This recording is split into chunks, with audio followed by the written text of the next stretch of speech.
রৌদ্ররূপে এবার তিতলিকে তার সীমা পরিষ্কারভাবে বুঝিয়ে দিল রাহুল আর রাহি। শুধু তোমারই জন্য ধারাবাহিকের এই পর্বে শুরুতেই দেখা যায় পিসি ঠাম্মির জোরে নাক ডাকার শব্দে তিতলির একদমই ঘুম হয় না। বিরক্ত হয়ে নানা কিছু ভাবলেও শেষ পর্যন্ত নিজেকে সামলে নেয় সে, কারণ সে জানে আবেগে নয়, ঠান্ডা মাথায় খেলতে হবে তাকে। অন্যদিকে রাহুল আর রাহি নিশ্চিন্তে ঘুমিয়ে থাকে। সকালে দেখা যায় রাহুলের হাতের উপর মাথা রেখে ঘুমিয়ে আছে রাহি। দৃশ্যটা দেখে রাহুলের মা মনে মনে বেশ খুশি হন। দুজনকে একসাথে দেখে তার মনে হয় যেন তারা একে অপরের ভরসা।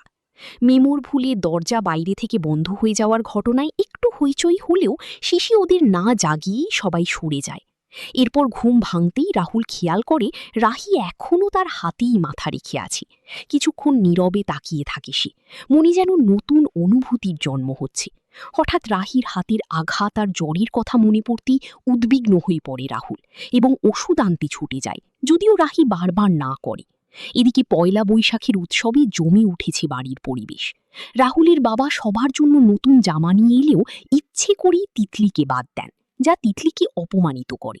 রাহি পরিস্থিতি সামাল দিতে এগিয়ে এলেও তিতলি থামার পাত্রী নয়। সুযোগ পেয়ে তিতলি রাহুলকে উস্কে দেয়, তাদের সম্পর্ক নিয়ে খোঁচা দেয়, এমনকি হুমকি দেয় সব ফাঁস করে দেওয়ার। এতে রাহুল রেগে গিয়ে তাকে স্পষ্টভাবে সীমা না ছাড়ানোর সতর্কতা দেয়। অনুষ্ঠানের মাঝে রাহির নাচ দেখে মুগ্ধ হয়ে তাকিয়ে থাকে রাহুল, যা তিতলির চোখ এড়ায় না। ঈর্ষায় জ্বলে উঠে সে রাহুলের পিছু নিয়ে ছাদে যায়।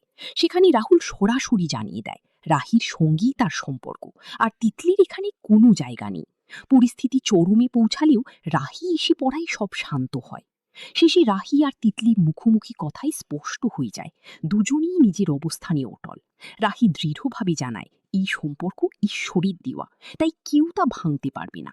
আর তিতলিও হার মানার মেয়ে নয়।